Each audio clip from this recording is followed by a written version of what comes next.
천국이라고 하는 것이 무엇인가, 그리고 그 천국은 어떻게 하면 자기 것으로 할 수가 있는가 라고 하는 것을 그 당시에 일상생활에 가까운 이야기를 통하여서 예수님이 말씀하고 계시는 성경 구절인 것입니다. 많은 사람들이 천국이라고 들으면 무엇인가 애매모호하고 사람이 죽으면 가는 것이라 그 정도로 생각을 하고 있습니다. 그러나 마태복음에서 천국이라고 하는 것은 마가복음이나 누가복음에서는 하나님의 나라라고 불리고 있고, 그리고 요한복음에서는 영생, 영원한 생명으로서 불리고 있는 것과 똑같은 것인 것입니다. 애매모호한 것이 아니라 영원한 생명이요 하나님의 나라를 의미하고 있는 것입니다. 예수님께서 하나님의 나라는 여기저기 있다 못하나니 너희 가운데 있다고 말씀을 하셨습니다. 성경에서 천국이나 하나님의 나라라고 하는 것은 하나님이 다스리시는 영역을 말하고 있는 것입니다. 그러니까 바로 우리 하늘에 있는 영역도 하나님이 다스리시는 하나님의 나라입니다. 그와 동시에 우리가 지금 살고 있는 이 현세, 이 세상에 있어서도 하나님이 우리를 다스리신다면 그것이 하나님의 나라의 일부가 되는 것입니다.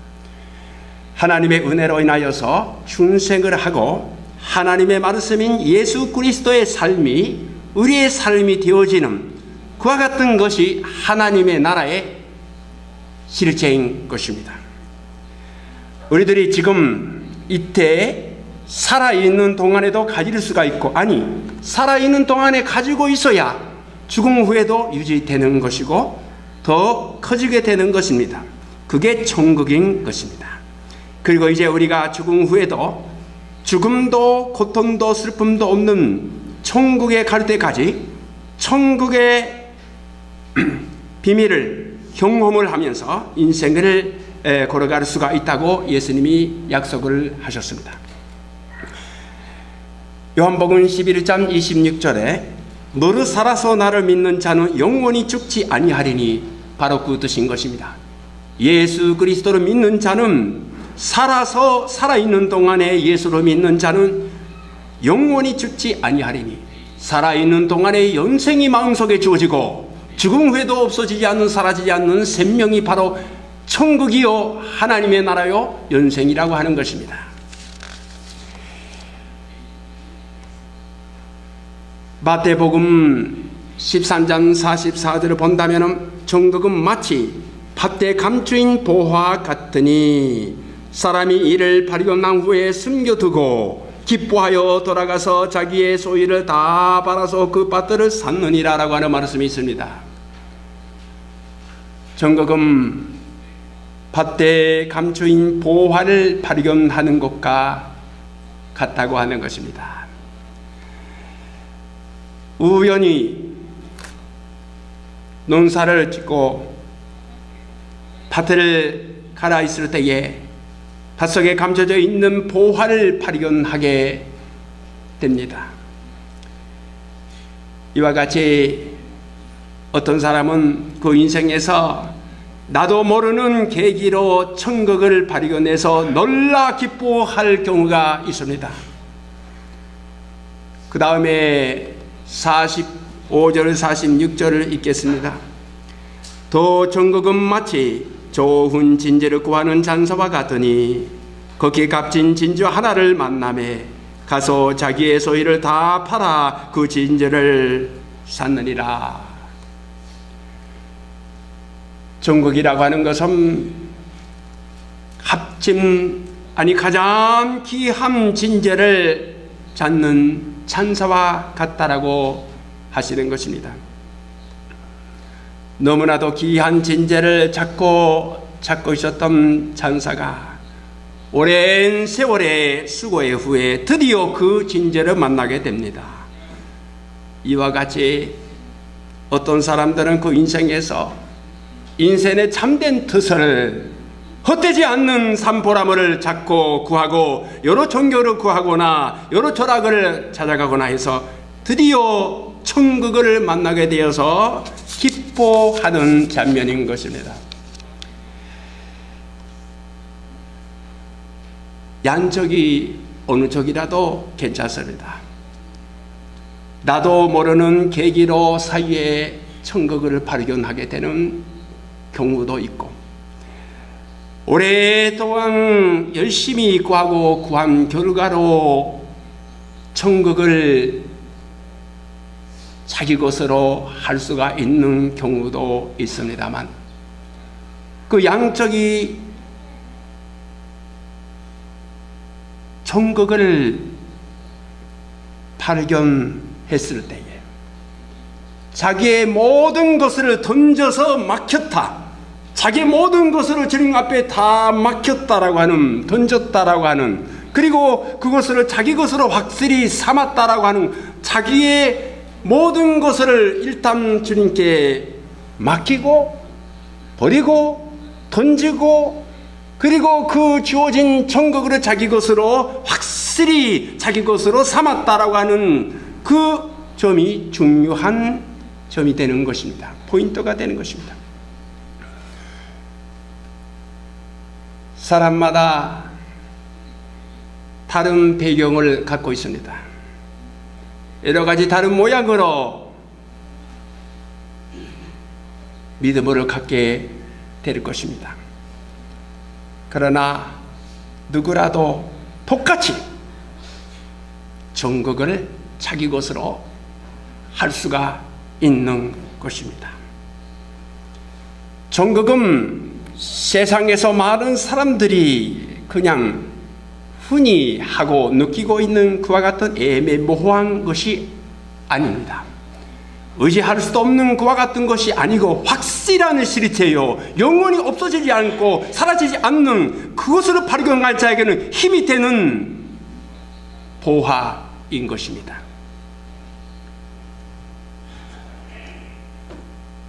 팥대 감추인 보화. 예수님 그 당시에 이와 같은 일은 가끔 일어났습니다. 이스라엘은 애굽과 메소포타미아라고 하는 세계적인 큰 대문명의 중간에 위치되고 있었습니다. 그러니까 큰 나라의 침략은 시시때때로 일어났습니다. 그리고 확실한 은행 제도도 없었고, 전쟁이 일어나면 사람이 은근 보화를 전동 항아리에 넣고 땅속에 깊숙이 감춰서 피난을 했던 것입니다. 사람들이 피난을 했습니다. 어떤 사람은 잡혔습니다. 감옥에 갇혔습니다. 다쳤습니다. 그리고 주소를 바꿔서 다 가는 동안에 쓰러져 버리고 세상을 떠나게 되었습니다. 그래서 그 보화를 감추인 장소를 아는 자도 없고, 몇 년 지나도 모르는 사이에 땅속에 있을 수가 있습니다. 이런 수가 있는가? 있습니다. 지금도 있어요. 이야기가 좀 다른 손 때릴지도 모르지만 지금도 은행에서 아무도 모르게 구자를 만들어서, 그리고 몇십만 몇백만 다 이렇게 하고 있는데 아무도 모릅니다. 또 어떤 사람은 친구는 아는데 친구라서 찾아갈 수가 없는 거예요. 혈연, 더 형제나 더 부모나 더 자식이나 아니면은 열을 수가 없어요. 거기에 몇십만 몇백만 있는데 다 은행에 감춰져 있습니다. 그리고 몇 년 지나다가 나라의 것이 되는 것입니다. 실제로 있습니다. 많이 있습니다. 여간 옛날도 지금도 있는 것이니까 옛날은 더 많이 있었겠지요. 어떤 농부가 그 땅을 밭을 삼아서 이렇게 가르고 있었습니다. 근데 농구에다가 무엇인가 에게 부딪혔습니다. 또 돌이나 또 바위냐 해서 이렇게 파서 보면은 의외로 거기에 정동제 항아리가 나옵니다. 그는 미친 사람과 같이 기쁨이 마음에 세게 찌는 것 같은 기쁨이 넘쳤습니다. 보면은 황금이 거기에 화차 있는 것이었습니다. 아무도 보지 않는지 주위를 둘러보면서 급히 그걸 다 이렇게 감지어서 집에 가서 집에 있는 모든 것을 팔아서 그 밭을 삽니다. 그리고 나중에 그 보화를 다 자기 것으로 삼았다라고 하는 이야기가 실제로 있었습니다. 19세기 말에 유대에서 기독교의 선교사 활동을 했던 어떤 선교사님의 보고서를 본다면은 레바논의 시돈에 있는 도시에 유명한 가로수 길이 있었습니다. 몇 사람의 인부가 그 가로수 길에 그때에 있는 정원으로 준비를 하고 있었을 때에 금화가 화차 있는 전등 한 날이 몇 개 있는 것을 발견했습니다. 그들은 그 파르그물을 자기 것으로 살짝 자기 것으로 삼으려고 했지만은 너무나도 양이 많아서 너무 흥분해서 더 말을 해버렸습니다. 이제 전부에다가 알려지고 몰수당했다라고 하는 것입니다. 알렉산더 대왕의 금화였습니다. 대왕이 급사를 했을 때 그 장군들이 필요할 때에 감지었던 금화였습니다. 예수 그리스도의 짧은 이 비유 말씀 속에 일면적으로는 그와 같은 옛날의 이야기로서 실제로 있었던 이야기로서 받아들일 수가 있습니다. 그러나 또 한면은 옛날의 이야기뿐만 아니라 영원한 진리로서 때나 장소나 상관을 조로한 이야기로서 우리 현실의 문제에 대하는 진리로서의 뜻도 있는 것입니다. 우리들이 우리 인생에 대해서 무엇인가를 호소하고 있는 중요한 말씀이라고 할 수가 있는 것입니다. 바로 어떤 사람이 나도 모르게 정극을 발견하게 된다라고 하는 이야기인 것입니다. 그와 같은 생각도 해오지도 않았고 관심도 없었는데도 불구하고 전국의 주님이신 예수 그리스도를 만나게 되고 예수님이 인생에 들어오셔서 사시게 되어서 다스리게 되시는 것에 놀라서 기뻐하는 것입니다.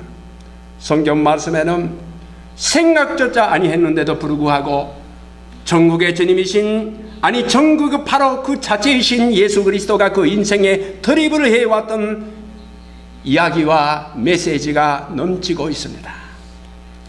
예를 들으면 성탄절의 목자들을 생각해 보십시다. 유대 베들레헴에서 목자들이 어제나 오늘이나 내일이나 또 똑같은 일을 수십 년 해왔었을 것입니다. 그날도 그날 밤에도 똑같이 양을 지키고 있었습니다. 어느 날 밤에 그들은 뜻밖의 구주 그리스도가 탄생하셨다라고 하는 놀라운 소식을 전사를 통하여서 접하게 됩니다.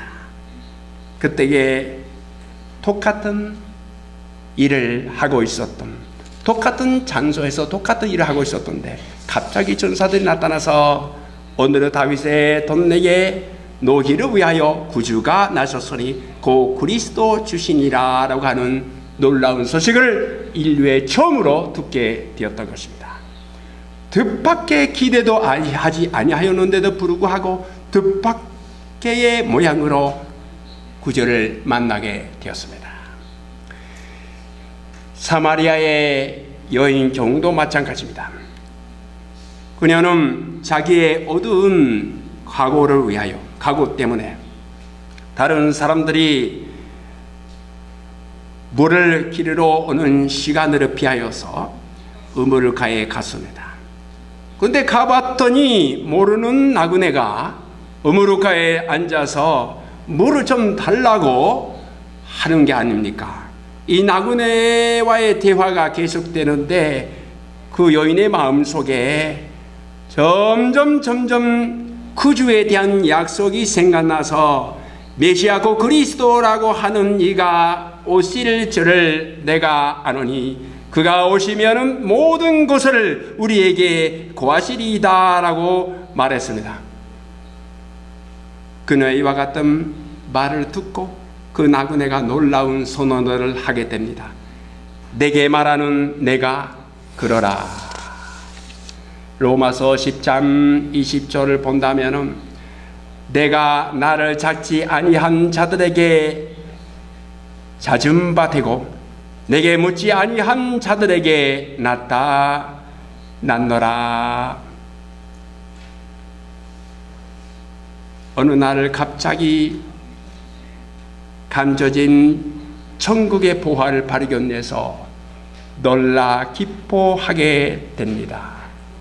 왜냐하면 복음이라고 하는 것은 좋은 소식이기 때문입니다. 그리고 이 이름 예수 그리스도의 만남으로 통해서 일어나게 되는 것입니다. 천국은 마치 밭에 감춰진 보화 같으니 인생 가운데서 참으로 중요한 것이 우리가 구하는 것이 보화이지만 그게 밭 가운데에 감춰져 있습니다. 우리에게 필요한 것은 보화만인데도 불구하고 필요하지 않는 것이 몇십 배나 몇백 배나 다 이렇게 그 보화를 감추고 있는 것입니다. 하나님이 살아계시라면 왜 나에게 이렇게 필요하지 않는 곤란한 문제만 일어나는가? 필요한 것을 바로 나에게 주시면 어떠냐? 그렇게 생각할 경우가 있을 것입니다. 그러나 성경 말씀은 인생에서의 보화는 밭에 있다고 합니다. 밭에 감춰져 있다고 합니다. 바로 필요하지 않는 자기에게 곤란, 어려운 문제나 피하고 싶은 여러 가지 일을 통하여서 감춰져 있는 것이 보화인 것입니다. 여러분, 사람은 기뻐할 때에 발견하는 진리보다 괴로울 때에 발견하는 진리가 더 깊숙이 들어갑니다. 새겨집니다. 기쁨은 내 혼자 기뻐하는데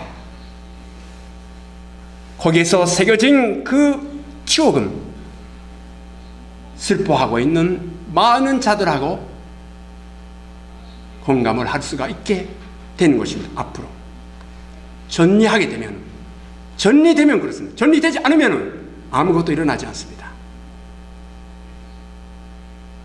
필요하지 않는 많은 피하고 싶은 많은 이들 가운데에 바로 곁에에 옆에에 진리의 보화가 감춰져 있습니다. 있습니다. 있습니다. 왜 나 혼자만 이와 같은 상황에 고생을 해야 하는가? 왜 남들과 같이 되지 못하는가? 직선 코스를 통해서 왜 보화를 얻을 수가 없는가? 그러나 예수님은 보화는 밭에 감춰져 있다고 하셨습니다.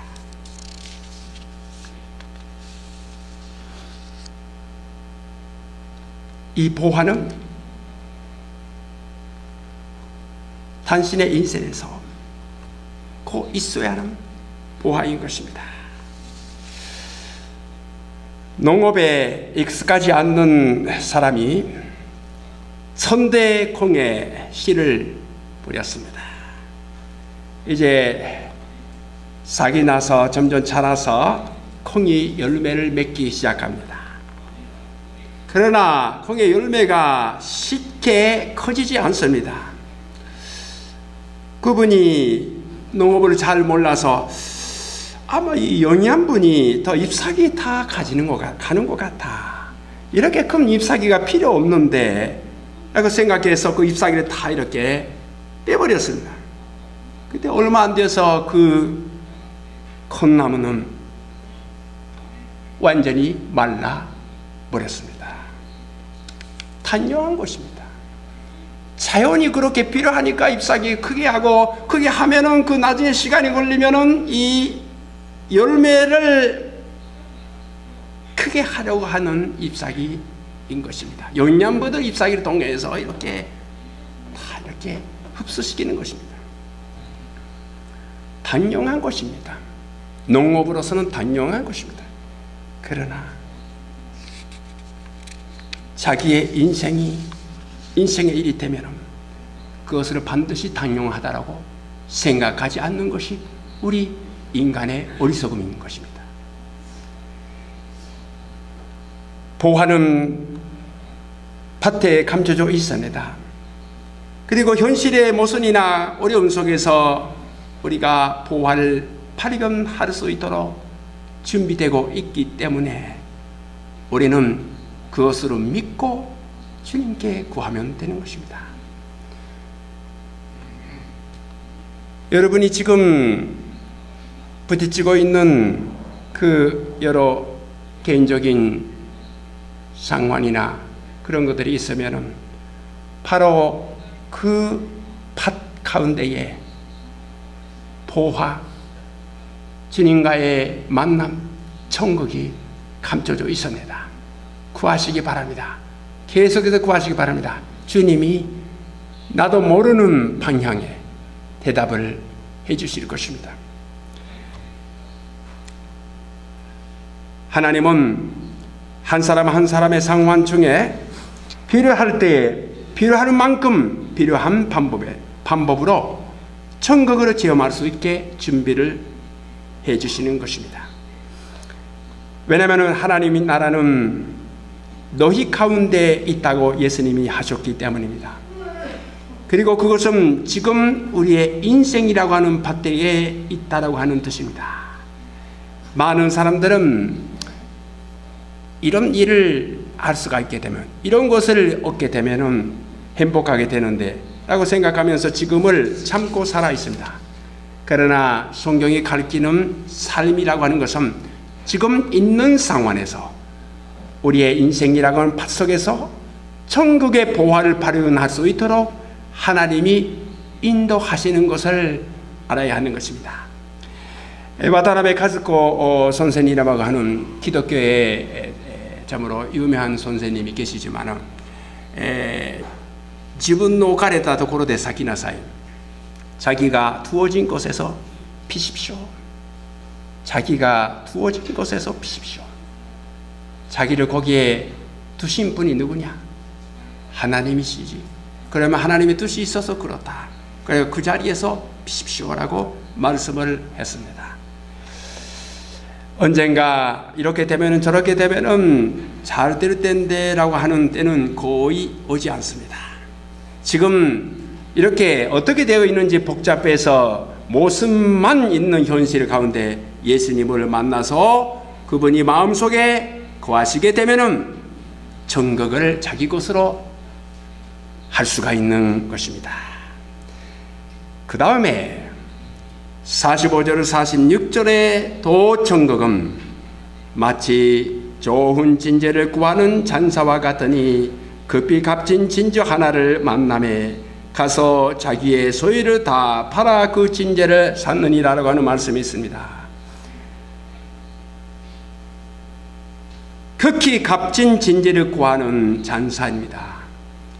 그 당시 진저는 홍해 섬들이나 페르시아의 바다, 멀리는 인도나 인도시나 섬에서 수출이 되었지만은 또 많은 그 진저 가운데 특히 값진 것들이 있었습니다. 그것을 구하는 잔사의 모습인 것입니다. 인생의 참된 투서를, 보람을 구해서 여러 노력을 해서 종교를 이렇게 다니면서 연구를 하면서 이렇게 지내온 분들이 계실 것입니다.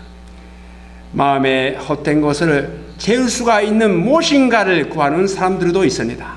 성경 가운데 이와 같은 인생의 뜻과 진리의 구도자가 바로 천국을 자기 것으로 삼게 되는 자들의 왁자했습니다. 성탄절의 돈밤 박사들입니다.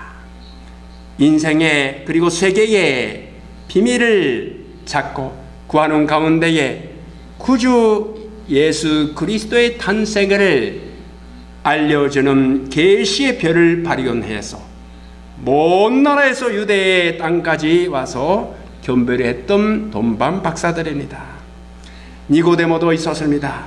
자기의 마음에 일어나는 여러 가지 의문이나 진리와 영혼의 생명에 대한 질문 때문에 불안의 자기를 견디지 못하게 되어서 홀로 예수님으로 밤에 방문하게 되었습니다.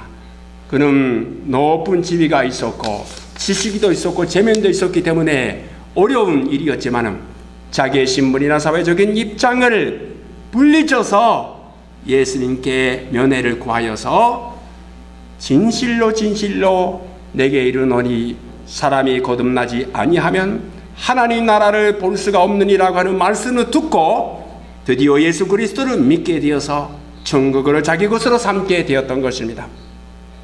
인생에 필요한 것은 이것도 있고 저것도 있을 것입니다. 다 행복하게 되기 위해서 다 열심히 살아가고 있습니다. 마음속에 평온을 누리려고 합니다. 자기의 보람이 참으로 채워지는 것이 무엇인지, 자기의 보람이 무엇인지를 구하고 있습니다. 어떤 사람은 열심히 주거를 합니다. 그러나 참된 보람은 주어지지 않는 것입니다. 주어지면 그 후에 호감에 빠지게 되는 것입니다. 어떤 사람은 재산을 사오면은 행복이 온다고 하지만은 헛된 것이고, 그리고 나중에 유산 때문에 집안이 망하게 되는 경우가 많이 있습니다. 어떤 사람은 일 가운데 고려하려 하지만은 열심히 일을 하다가 회사에서 버림으로 당하게 되는 사람이 지금 충만되고 있는 현실이 있는 것입니다. 어떤 사람은 쾌락을 구하여서, 어떤 사람은 술에다가, 어떤 사람은 파친코에다가 이렇게 하면서도 헛된 것입니다. 내가 해 아래서 행하는 모든 일을 범죄 다 헛되어 바람을 잡으려는 것이로다라고 전도서 1장 44절에 있는 말씀과 똑같습니다. 공부를 하여도, 결혼하여도, 열심히 일을 하여도, 더 자녀나 자녀손들에게 기대를 하여도 그것이 여러분의 마음에 헛된 마음을 채워지지 않습니다. 왜냐하면 내가 길이요 진리요 생명이시다고 하신 예수 그리스도를 만나서 천국으로 자기 것으로 삼하여서만 채워지는 메시지가 예수 그리스도의 천국의 메시지이기 때문입니다. 자, 그러면은 천국이라고 하는 것이 마지막에 어떠한 것인지 한번 생각해 보십시다. 천국이라고 하는 것이, 영생이라고 하는 것이 여러 가지 설명을 할 수가 있지만은 예수 그리스도를 아는 것이 영생이다, 하나님을 아는 것이 영생이다, 요한복음 17장 3절에 말씀이 있습니다. 그런데 우리는 다 예수 그리스도를 믿고 있고 또 하나님을 알고 있을 것입니다. 그러나 어떤 사람은 그것을 더 강하게 느끼고, 어떤 사람은 덜 강하게 느끼고 또 약하게 느끼고, 그런 사람들마다 다릅니다. 왜 그런가 하면 예수 그리스도를 더 깊이 알게 되면, 하나님은 더 깊이 알게 되면, 더 많이 알게 되면 될수록 그 영생이 천국이 커진다라고 하는 것입니다. 그러면은 어떻게 하면은 그 천국이 커지게 할 수가 있는가? 방법이 바로 여러분의 인생 가운데 여러분이 지금 갖고 있는 것 다 없어졌다고 합시다. 여러분이 관계하고 있는 모든 사람들이 다 사라졌다고 합시다. 그래도 그 후에도 남아있는 것이 바로 있으면 그게 천국입니다. 자기가 갖고 있는 거 다 없어졌고, 자기가 관계하고 있는 사람들이 다 사라진 후에도 다 없어지면은 천국이 없는 사람이에요. 영생이 없는 사람이에요. 여러분, 오늘 부활절 지난 첫째 주일에 부활하신 주님이 여러분의 고하시는지 아니하신지 한번 생각해 보시기 바랍니다. 갖고 있는 모든 거 다 없어졌다고 합시다. 관계에 있는 사람이 다 사라져버렸다고 합시다. 가족 절차. 그럴 때가 오지요. 올 수밖에 없습니다. 그럴 때도 나에게는 의지하는 데가 있다라고 할 수 있는 것이 여러분이 갖고 계시면 그게 천국이에요. 그게 영생이에요. 그리고 그거 확인된다면 여러분이 지금 갖고 있는 거나 관계하고 있는 모든 것들을 이렇다면 주님께 던져서 맡기는 때에 그 천국이 점점 커지게 됩니다. 커지게 되면 어떻게 되는가 하면은 지금 갖고 있는 거, 지금 갖고 있는 가족이나 친구나 그 인간관계를 귀하게 여기고 제 유익을 위해서 쓰는 것이 아니라 그 사람들을 위하여, 가족을 위하여, 이웃들을 위하여 더 귀하게 살아내서 쓰게 된다고 하는 것입니다. 그게 더 천국인 것입니다. 가짜의 진죄를 찾으면서 평생을 헛되지 하지 말라는 주님의 말씀인 것입니다.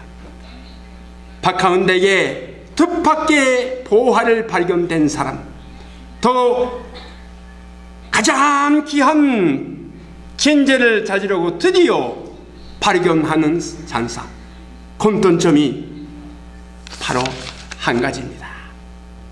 그 보화를 발견할 때에 그것으로 확실히 자기 것으로 함기 위해서 자기를 던져버린 사람입니다. 자기를 던져버린 사람이야만 지금 갖고 있는 가족들, 지금 갖고 있는 것들을 가지고 그것으로 살아나고 영원히 없어지지 않고 영원히 그러지 않는 세계에 연결이 되게 할 수가 있는 것입니다. 천국의 능력이 우리의 인생의 능력으로 발휘 되기 위해서는 이것이 꼭 필요한 것입니다. 어떤 사람은 믿음이 있어도 천국의 능력이 약하고 어떤 사람은 믿고 천국의 능력이 강하는 것, 그 차이가 거기밖에 없는 것입니다. 예수님은 나를 따라오너라고 하셨습니다. 나에서 배우라고 하셨습니다. 생각조차 하지 않았는데 천국을 얻게 된 경우도 천국을 구하면서 이제 드디어 얻게 되는 그거를 인도하신 분이 양쪽이 누구에 인도하였던가? 생각조차 아니했는데 천국을 얻게 하신 분이 누구신가? 주님이십니다. 마음속에 천국을 바라보게 되건 그와 같은 소원을 일으키게 하신 분이 누군가? 주님이십니다. 똑같은 주님이 그렇게 인도해 오셨던 것입니다. 이 세상에 하나밖에 없는 진주와 같이 우리를 기준히 여기시고 그 일 때문에 한 가지 때문에 자기의 생명조차 버리시고 던지신 참된 진주의 장사 예수 그리스도를 여러분 마음속에, 우리 마음속에 환명해 주시기를 바라는 것입니다. 그게 부활절을 지난 첫 주일에 우리가 깊숙이 마음속에 생각해 주셔야 하는 진리라고 믿는 것입니다. 기도하겠습니다.